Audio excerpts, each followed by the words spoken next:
Vous êtes de retour dans Regard croisé sur Niwod Info présidentiel au Gabon. Ali Bongo Ondimba donne rendez-vous à l'opposition gabonaise le 26 août 2023. Accusé d'inéligibilité par l'opposition gabonaise, la candidature d'Ali Bongo Ondimba a quand même été validée. Vos réactions? Oh, ben, c'est normal, hein, c'est normal puisque Ali Bongo, lui-même, avec, je pense, son discours lors de leur anniversaire, il a bel et bien dit que lui, il se porte très bien et il a même montré ses forces. Et je pense que la vidéo circule, fait le chou gras des réseaux sociaux aujourd'hui.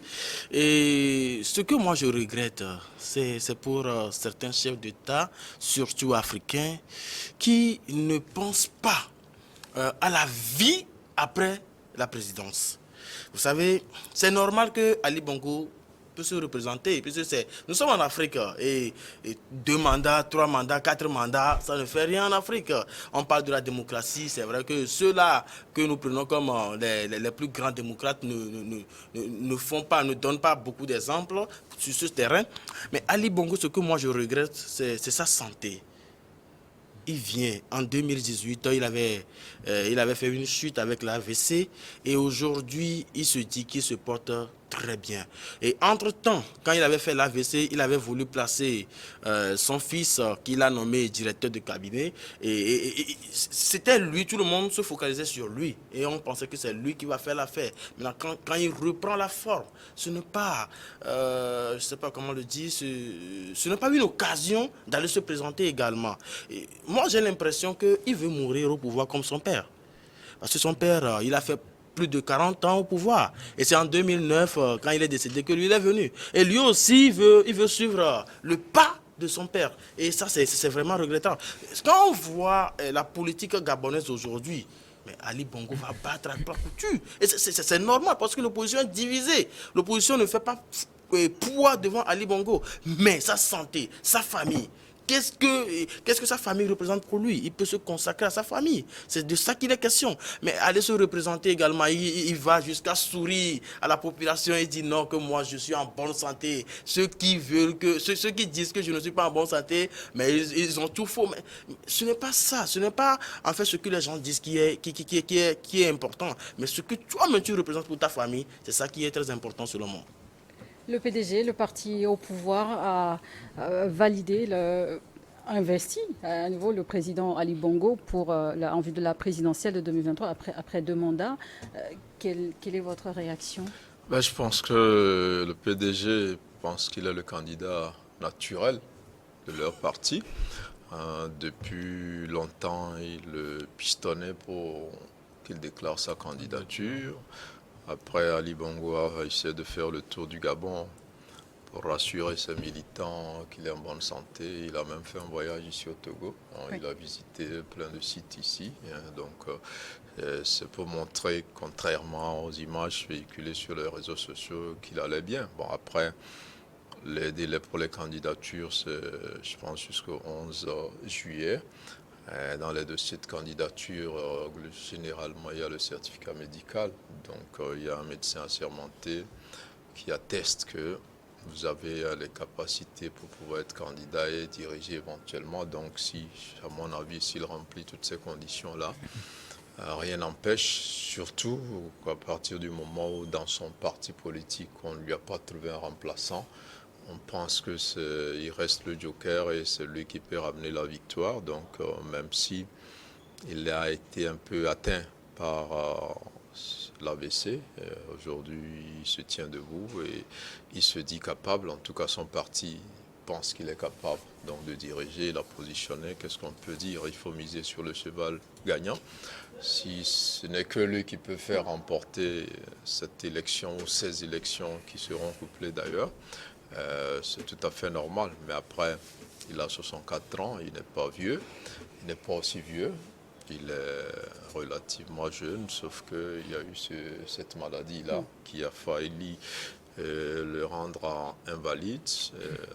On a vu plusieurs images inquiétantes ces derniers temps. Je pense que le président Bongo se met en selle, il tente de rassurer qu'il est effectivement en forme pour un nouveau mandat. Donc ça peut passer, mais après, pour certains observateurs, ça rappelle un peu l'épisode algérien avec un Bouteflika qui était totalement terrassé, qu'on n'a même pas vu pendant la campagne électorale, qu'on n'a même pas vu convaincre la foule, mais qui avait été élu malgré pour un mandat et qu'un autre mandat.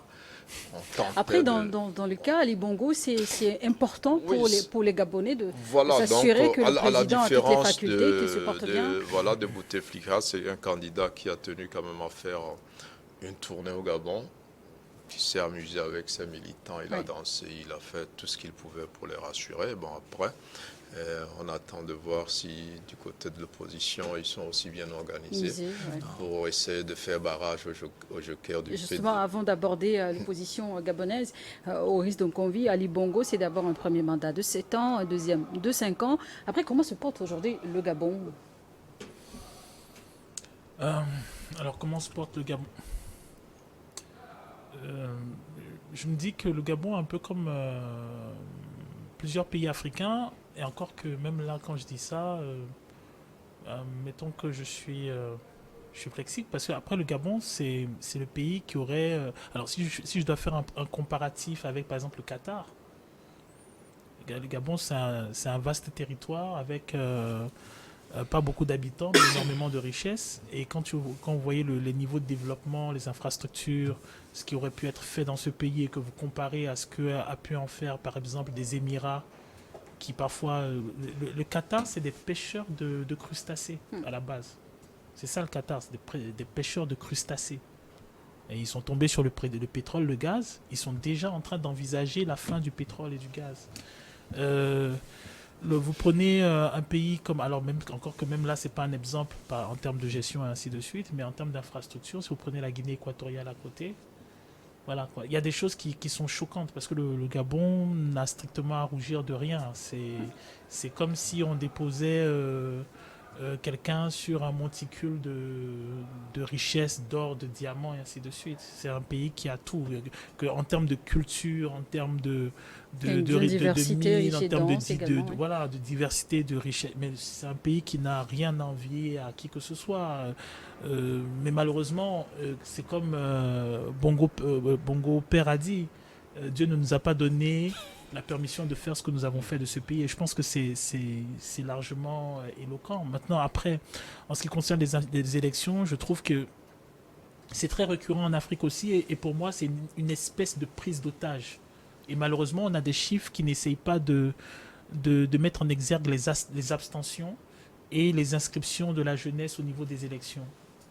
Parfois, on a des problèmes de transparence. Parce qu'en réalité, c'est une prise d'otage. On a un candidat qui, de toute façon, ne sera pas évincé. Il est là. Mettons que son parti ne se résume qu'à lui-même. Parce que s'il n'est pas candidat, le parti se déchirera. C'est ce qui s'est passé à l'époque de Bongo Père. Monsieur Ping n'est autre que son beau-frère. C'est un des leaders de l'opposition. Monsieur Ping, justement, qui fait partie de l'opposition, aujourd'hui, cette opposition au Gabon, elle est mieux organisée après des années pour faire face au président sortant? Mais non, pour moi, c'est pour ça que je parle de prise d'otage, parce que vous avez une population qui, quand vous regardez tout ce qu'il y a comme tabloïd, sites, informations, vous causez avec les ressortissants, ils vous disent « nous voulons le changement, nous avons envie d'essayer autre chose ». Mais le problème, c'est que tout ce qu'on leur propose, c'est, un président qui a des problèmes de santé et une opposition qui est inexistante et qui, en plus, sont en fait les anciens cadres de l'ancien parti. Donc, en réalité, il n'y a pas de choix qui est proposé. Et donc, si vous remarquez, dans la plupart des pays africains, et je suis sûr qu'au Gabon, ça sera ça, la plupart des gens se désintéressent de la politique. Parce que la politique, en réalité, c'est un business. On ne vient pas en politique pour réaliser quelque chose, on vient en politique pour faire des sous. Germain Pouli, l'opposition gabonaise, est-ce qu'elle est capable aujourd'hui d'empêcher un retour au pouvoir d'Ali Bongo? Si tu peux terminer, peut-être ce que je dirais, c'est que la seule chose peut-être que les Gabonais peuvent tirer de cette chose, et peut-être de l'Afrique, c'est que je trouve que l'équipe médicale, elle est magnifique. Et donc, par exemple, s'ils peuvent ramener l'équipe médicale, ne serait-ce que pour un stage, c'est bien, ça serait bien de les avoir à l'université, tout ça, parce que les cas d'AVC, c'est récurrent sur le continent. Germain Pouli. Oui, alors moi je pense que Ali Bongo a pratiquement un boulevard tracé devant lui, parce qu'au Gabon, c'est un scrutin à un tour. Et quand l'opposition s'amuse à multiplier les candidatures, c'est comme si on assurait la victoire donc, au candidat du pouvoir. Donc, tant que cette opposition-là ne s'entendra pas sur l'essentiel, avec le mode de scrutin qu'on a, je pense qu'Ali Bongo a toutes les chances pour repartir. Un scrutin à un tour, l'opposition, elle pourra tenir? Non, non, l'opposition ne peut pas tenir, ça c'est clair, hein. Mais ce qui me fait un peu réfléchir, c'est que en 2016, si j'ai bonne mémoire, le scrutin était à 2 tours. Et aujourd'hui, on ramène ça à un tour. C'est vraiment un recul, hein. Avec un mandat de C'est 5 ans. c'est vraiment un recul. C'est ce que je dis. C'est vrai qu'aujourd'hui, quand vous voyez, quand vous analysez un peu la politique gabonaise, Ali Bongo, c'est le grand favori. Il va remporter la victoire. Je sais pas. On a Jean-Pierre qui est aussi un habitué des Horus, donc élections. oui, vient de dire tout ce Au que Gabon. mais c'est un jeu de chaises là-bas. C'est un jeu de chaises. Quand je prends même Alessandre Zouba, Barrow, toutes Mbama, ces personnes ont c'est fait, des noms, ont fait le pouvoir et maintenant aujourd'hui ils veulent se mesurer. Bon, c'est impossible. Vous savez, c'est comme si il y a, dans un pays on a dit on ne scie pas, on t'a appelé pour venir boire le lait. Maintenant on ne scie pas la branche sur laquelle on est. Ali Bongo, ce que moi je regrette pour lui, c'est sa santé. Certes, il va gagner. En voyant les choses, il va gagner. Mais sa santé, il peut refaire le chute.